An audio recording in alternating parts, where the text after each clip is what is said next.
So how did we get here? How did we get to the point where a majority of immigration officers across continents, including Africa, feel that it's okay to treat people from my continent like second-class citizens of the world? After decolonization, African countries, for the most part, remained tethered to their colonialists. Nigeria to the UK, Angola to Portugal, Senegal to France. As a result, we collectively developed a fragmented sense of identity, considering our paths to Europe and the US before any connection to a neighboring country. Following the 60s, minimal intra-African trade occurred. But while African markets remained virtually sealed from one another, a vibrant channel of trade flourished between Africa and the Western world.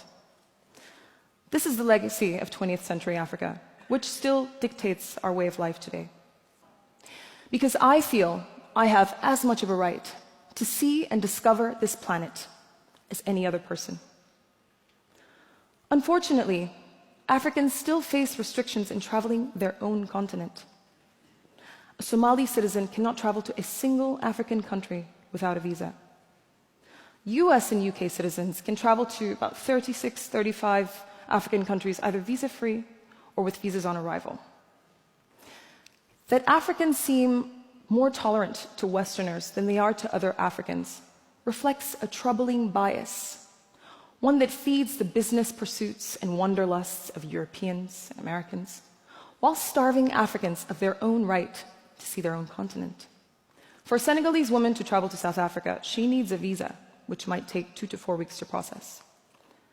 For a Nigerian man to travel from Nigeria to Cape Verde, both of which are countries in the same economic community at a similar distance as Madrid is to Hamburg, his total trip time will take 22 hours. He will begin in Lagos and then fly to Casablanca before flying down to Bissau and finally to Cape Verde. So what does the ridiculous nature of this journey show? Well, it demonstrates how a lack of infrastructural connectivity complements our lack of knowledge of one another. It's bad enough that the world makes it difficult for many of us to visit North and South America, Europe and Asia. It's even worse when we impose these restrictions on ourselves.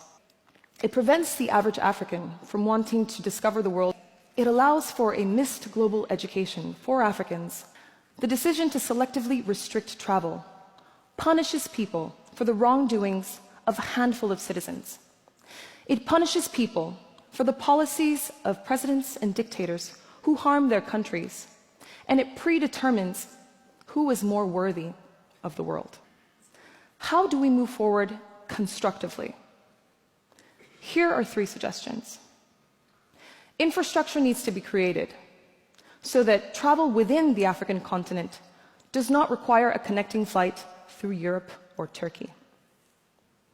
African states need to have a thorough understanding of their industries so that trade with other African countries is meaningful, and so that business and bilateral agreements with the Chinese or the Americans actually benefits both parties. Finally, there needs to be a re-education on Africa and on Africans for Africans, culturally, historically, and economically. These conversations need to happen in classrooms as well as around dinner tables, which will in turn improve the quality of conversations in business and international forums. When all of the above happen, Africans will not need to pursue treacherous routes through the Mediterranean, risk being enslaved or auctioned, or inflict bodily harm in a desperate attempt to stay abroad. We as Africans are responsible for creating an Africa that is stable and that presents real growth opportunities.